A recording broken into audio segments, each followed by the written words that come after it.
Yesu nashimwe, izina ry'Imana nirihimbazwe kubw'uyu mwanya mwiza Imana impaye kugira ngo nongere mvugane namwe iby'ijambo ry'umwami ribasha guhindura no kwemeza imitima yacu. Urakoze mwami wami kubw'uyu mwanya mwiza umpaye kugira ngo nongere mbwira abantu bayishize mu mutima wanjye. N'urugendo dufatanyije rwo kwizera, urugendo dufatanyije rwo kujya mu ijuru iwawe. Niwe dukeneye kugira ngo dufashe kandi tugire neza muri iri jambo. Ntabwo dufite ububasha bwo gusobanura ibyanditswe kuko birenga ubwenge bwacu, ariko Umwuka Wera kumwe natwe byose birashoboka. Niyo mpamvu muri uyu mwanya ninginze Umwuka Wera kugira ngo adusobanurire kandi anugiye kuvuga abe hamwe nanjye n'abagiye kuryumva. Mwami Yesu ubasobanurire kandi bemeze imitima yawe kuruta uko nabikora, dore ko njye nta n'ibyo nashobora. Niyo mpamvu nkwinginze rero muri iki gitondo kugira ngo izina ryawe rishyirwe hejuru ku mwanya mwiza umpaye, mu izina rya Yesu Kristo, amen. Imana ishimwe ko impaye uno mwanya. Amazina yanjye nitwa Salomon, nkunda amahoro. Ni umwanya mwiza udasanzwe ngo mvugire umwami. Dusome ijambo ry'Imana dusanga mu gitabo cyo Gutegeka kwa kabiri. Tugiye gusoma mu Gutegeka kwa kabiri igice cya 8 duhere ku murongo wa 11. Haravuga ngo wirinde ntuzibagirwe Uwiteka Imana yawe, ngo utitondera ibyo yategetse n'amateka yayo n'amategeko yayo ngutegeka uyu munsi. Numara kurya ugahaga, ukamara kubaka amazu meza ukayabamo, inka zawe n'imikumbi yawe n'ifeza zawe n'izahabu zawe n'ibyo ufite byose bikaba bigwiriye, uzirinde umutima wawe we kwishyira hejuru ngo wibagirwe Uwiteka Imana yawe yagukuye mu gihugu cya Egiputa mu nzu y'uburetwa. Imana ihimbazwe kubw'uyu mwanya. Tugiye kuvuga ku ijambo rivuga ngo ntiwibagirwe kandi ntuzibagirwe. Ni amagambo abiri ameze nk'aho ajya gusa ariko aratandukanye. Irya mbere avuga ngo ntiwibagirwe, ahandi hakavuga ngo ntuzibagirwe. Munyemerere mbere na mbere tubanze turebe igisobanuro cyo kwibagirwa. Ubundi iyo bavuze kwibagirwa cya forgetting, ni ubushobozi bwo kutibuka ibyo wigishijwe cyangwa ibyo wabonye cyangwa ibyo wakorewe. Mbese ni ukunanirwa kuzirikana ibyabaye, ibyo wakorewe cyangwa ibyo wabonye cyangwa se ibyo wize. Noneho impamvu twavuze ngo ntiwibagirwe ni uko hari umwanya turimo none, kandi hari aho twaturutse, hari ibyo Imana yakoranye natwe cyangwa hari ibyo Imana yatugaragarije. Ibyo ntabwo dukwiye kubyibagirwa. Muri uyu mwanya turimo none, uwo mwanya urimo n'uyu mwanya ndimo, nkwiriye guhora nzirikana ibyo Imana yakoze. Noneho irindi jambo riri mu nzagero rivuga ngo ntuzibagirwe, ni uko hari aho tugana kandi hari ibyo Imana igikomeje gukora. Ndagira nkwibutse ko Imana itagira uhuka. Noneho ningera no muri uwo mwanya w'imbere, nabwo sinzibagirwe ibyo Imana yankoreye ahahise. Mbese uyu mwanya ndimo nibuke ibyo Imana yakoze, ningera n'imbere sinzibagirwe ibyo Imana yankoreye. Yesu ashimwe cyane. Niyo mpamvu muri iki gitondo Imana impaye iri jambo rivuga gutya: ari njyewe ari wowe, twese turabwirwa kutibagirwa. Tubonye mu gitabo cyo Gutegeka kwa kabiri Mose arimo kwihaniza Abisirayeli, ababwira ngo nimumara kurya mugahaga, nimumara kubona ubutunzi bugwiriye, nimumara kubona muteye intambwe, nimumara kubona hari icyo Imana ibahaye cyangwa hari ubutunzi muronse, nimuzishyire hejuru, ntimuzibagirwe Uwiteka Imana yanyu. Ndagira ngo mbibutse ko Imana yacu izi ibidukwiriye kuruta uko tubizi. Rero iyo ibiduhaye ikidusaba cyangwa icyo tubwira no kutibagirwa, kuko intambwe yose duteye umwanzi Satani aba ari hafi aho kugira ngo arebe uko tugiye kwitwara. Hari igihe tubyishimira, umwanzi akatubona uburyo, yarangiza akadutera akadusumira, yarangiza akadutera akabona turangaye, yarangiza akatunyaga byinshi. Ndakubwira ngo intambwe yose uteye Satani aba ahari, narangiza ngo arebe uburyo ubyitwaramo, hanyuma abone uko agutandukanya n'Imana. Nakubwiraga ngo nshuti mwene data, nubona ubutunzi bugwiriye, nimbona ubutunzi bugwiriye, nimbona ibyo nashaka ku Mana mbibonye, ndagira ngo nkubwire ngo ntuzibagirwe, nanjye sinzibagirwe. Kandi aho si urugendo rurangirira, urugendo rwacu nk'abizera ruzarangira. Ibyiringiro byacu biri mu Mana, ari uko twicaranye nayo ku meza magari. Nakubwira ngo aho ngaho siho birangirira. Ikindi, Kenshi umuntu yibagirwa ari uko ageze ahatandukanye n'aho yarari. Umuntu yibagirwa bitewe n'uko yarari mu bibazo akabona ibisubizo agahita yibagirwa aho yahoze. Ariko umuririmbyi umwe yaravuze ngo nubona isi gukomeye amashyi uzibuke ko hari igihe wabayeho nta n'umuntu n'umwe ukuzi. Nubona ubuzima bugenda neza uzibuke ko hari n'igihe ubuzima bwagenze nabi.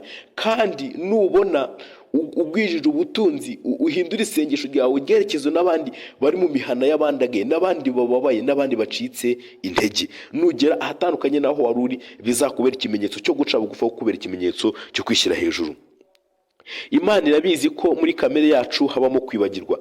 Mwibuke ko Imana yavuze ngo uwo mwuka wera azabibutsa ibyo nababwiye. Kandi Yesu atangiza igaburo ryera yaravuze ngo ibi mujye mubikora kugira ngo munyibuke. Nakubwira ngo umwuka wera adahari ntibishoboka ko wakwibuka Imana.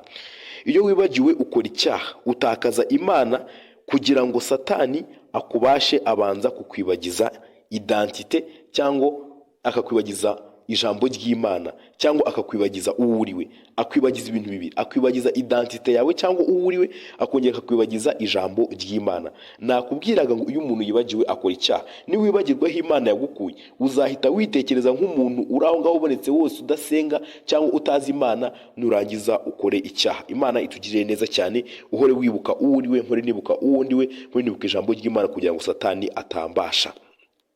Iyo wibagiwe aho uva biba ikibazo. Ndagira ngo nkubwire ngo kwibuka aho twavuye ni intwaro ikomeye twicisha Satani.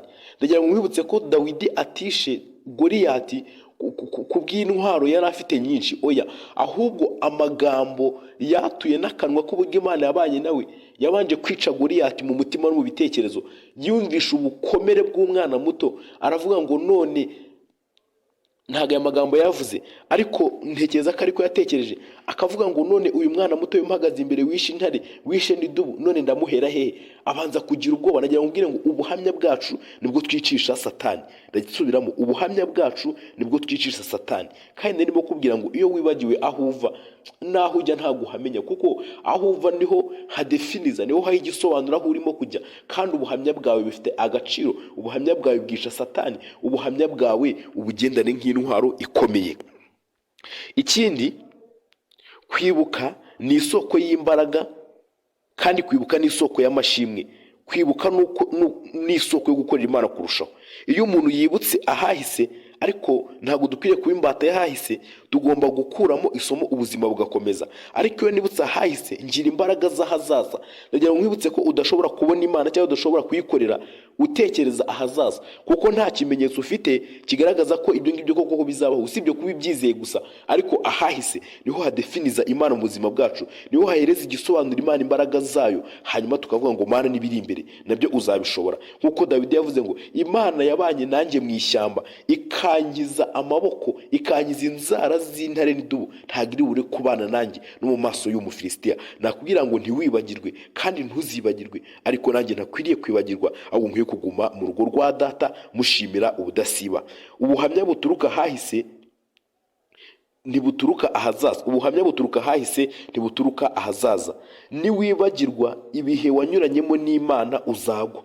Ndagira ngo nongere nkwibutse iki: niwibagirwaho Imana yakunyujije, niwibagirwa amasomo Imana yakwigishije, uzagwa uve mu buntu bw'Imana. Niko bimeze. Ariko mu gihe cyose ukibyibuka, Imana iba iri kumwe nawe kandi urimo kugendana nayo. Ubutunzi iri bugwira mwene data. Nubona ibyo washakaga ubibonye, ubuzima ntibuzaba burangiye. Kandi Imana ntabwo itanga ibigaragara gusa, ahubwo imbaraga zayo nyinshi ziri mu bitagaragara. Kandi nkwibutse ko Imana niyo ibyo ngibyo itabiguhereza, ukomeze uyikorere, ukomeze uyinambeho, kandi ukomeze ubane nayo.